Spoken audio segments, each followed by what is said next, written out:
Okay, let's just try to picture this. It's 1812. Napoleon Bonaparte he's basically the master of Europe. He's at the absolute height of his power. And he decides to do something enormous. He gathers an army of over 600,000 men to march into Russia. The largest European army ever assembled at that point. And he's not just marching, he's expecting a really quick win. He thought Russia would just, fold. But what he walked into was, well, it was a catastrophe. It was a perfect storm of bad geography, a smart enemy, and just terrible, terrible weather. And the result was the almost total destruction of that massive army. It's interesting because this wasn't really just about conquering land. It was economic. It was all about money and trade. Right, it was about Great Britain. Exactly. Britain was the one major power still standing against him. So Napoleon created what he called the Continental System. Which was basically a huge trade blockade, right? He wanted to stop the entire continent from trading with Britain to kind of strangle them financially. And that required everyone to be on board. No exceptions. But Russia wasn't playing along. Not at all. The Tsar, Alexander I, was quietly trading with Britain.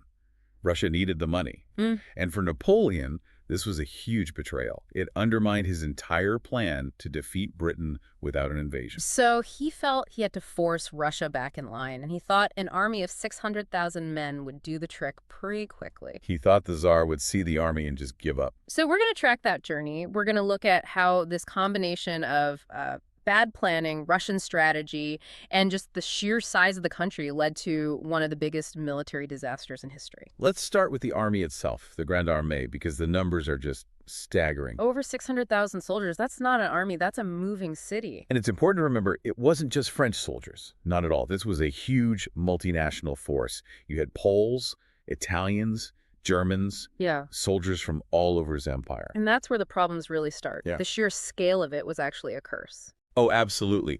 A logistical nightmare from day one.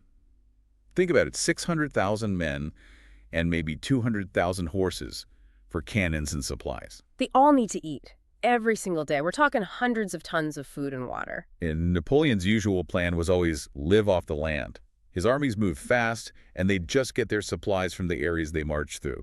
Which works fine in somewhere like Germany or Italy where towns are close together. But Russia, it's immense. The roads are terrible, and there are huge empty spaces between villages. The supply lines back to France became impossibly long, almost immediately. And the problem started the moment they crossed the Neman River in June of 1812. You'd think summer would be fine, but no. No, the weather was brutally hot and humid. The soldiers are in these heavy wool uniforms. The roads are just clouds of dust. It was exhausting. And a lot of these troops were young guys, right? New recruits who had never done a march like this. And the heat had this one devastating effect that people forget because they always focus on the winter. The horses started dying. Thousands of them. Heat stroke. Not enough good grass or water. And when the horses die, you can't pull your supply wagons. You can't move your cannons. The whole system starts to break down within weeks. So the army's already falling apart before they've even fought a real battle. That's the crucial point.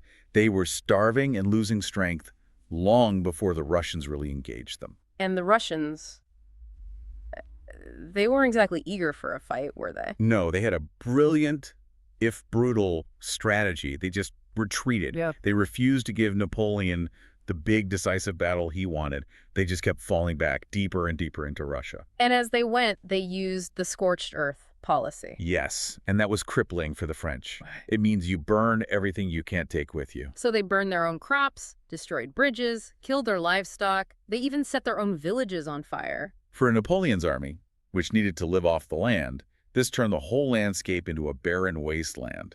Their own supply wagons were slow and running out of food, and there was nothing else. Wow. I can't imagine the psychological impact. Marching for weeks through a country that is actively destroying itself just to stop you? It was a war against starvation itself. And all this frustration finally leads to the first big fight at Smolensk in August. Napoleon was desperate to trap the Russian army and end the campaign. But it didn't work out that way. No. The fighting was fierce. The city was basically burned to the ground, but the main Russian army slipped away again, intact. This is where Napoleon makes a fateful decision, right? Yes. His generals, his most experienced commanders, they all told him to stop. Stop at Smolensk, set up for the winter, and continue next year. They saw the disaster coming. But his ego wouldn't let him. He couldn't. Stopping would have felt like a defeat. He was convinced that if he could just take Moscow, the Tsar would have to surrender. So he pushed on. Which led directly to the Battle of Borodino. The single deadliest day of the entire Napoleonic Wars. A complete bloodbath. This was the huge battle he'd been waiting for. Over 250,000 soldiers fighting head-on. And the casualties were just horrifying. Around 70,000 men killed or wounded in a few hours. The French did win, technically.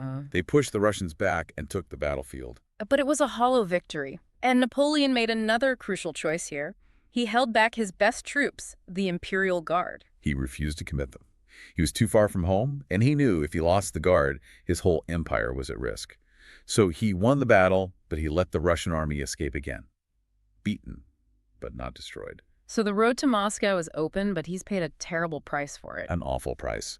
And on September 14th, he finally rides into Moscow. He's expecting a delegation from the Tsar ready to surrender. And what does he find? Nothing. Silence. An empty city. Almost all 250,000 residents had been evacuated. No government, no supplies, no surrender. And then things got even worse. Much worse.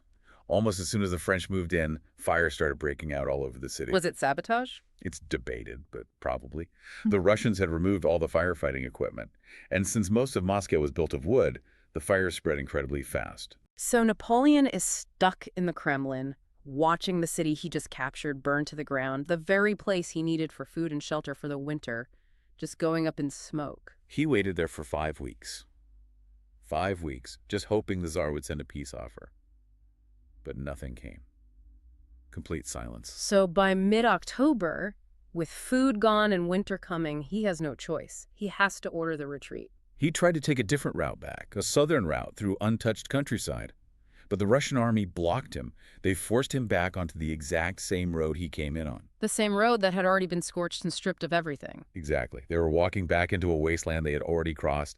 The army was already shattered by hunger and disease. And then the winter hit. General winter, as they call it. And it hit early, and it was brutal. Temperatures just plummeted, way below zero. And the French army was totally unprepared. They were dressed for a summer campaign. No proper coats, no boots, no gloves. Soldiers literally froze to death while they were marching. Frostbite was everywhere. Men were losing fingers and toes. And the cold killed off the last of the horses. Yes, they couldn't dig through the snow for grass. And once the last horses died, that was it. All the remaining cannons, any supply wagons with food, they had to be abandoned. It just dissolved into a column of freezing, starving men. The stories of them eating their own dead horses it shows a total collapse of discipline. And all the while, they were being harassed. Constantly. By the Cossacks. The Russian light cavalry, they didn't fight big battles. They just did these lightning-fast hit-and-run attacks. They'd pick off anyone who strayed from the main group, any stragglers. It was psychological torture. You could never rest. And this all builds to the final disaster. The crossing of the Berezina River. A total nightmare. The Russians saw this as their chance to trap and destroy what was left of the army. They destroyed the bridges, and they were closing in from 3 sides. But the French engineers, the pontooniers, they did something incredible. Absolutely heroic. They waded into that freezing, icy water and built 2 makeshift bridges while under fire. An amazing feat. But the scene at the crossing was just pure chaos. Thousands of panicked soldiers and civilians stampeding onto these 2 narrow bridges. People were being crushed, pushed into the icy water. Then the Russian cannons opened up on the bridges themselves. Horrifying. And in the end, with the Russians about to overrun them, the French engineers had to burn the bridges. Leaving thousands of their own people behind. Yes, they had to sacrifice the wounded, the stragglers. Yeah. Everyone still on the far bank to save the core of the army. It was a terrible, terrible moment. So by the time the last few survivors limped back across the border in December, what were the numbers? It's just shocking. Of the more than 600,000 who went in, fewer than 50,000 made it out in any kind of fighting shape. And Napoleon himself. He'd already left them. He raced back to Paris to try and raise a new army and save his throne. So what's the real legacy of this? It's more than just a failed invasion. Oh, much more. It completely shattered the myth that Napoleon was invincible.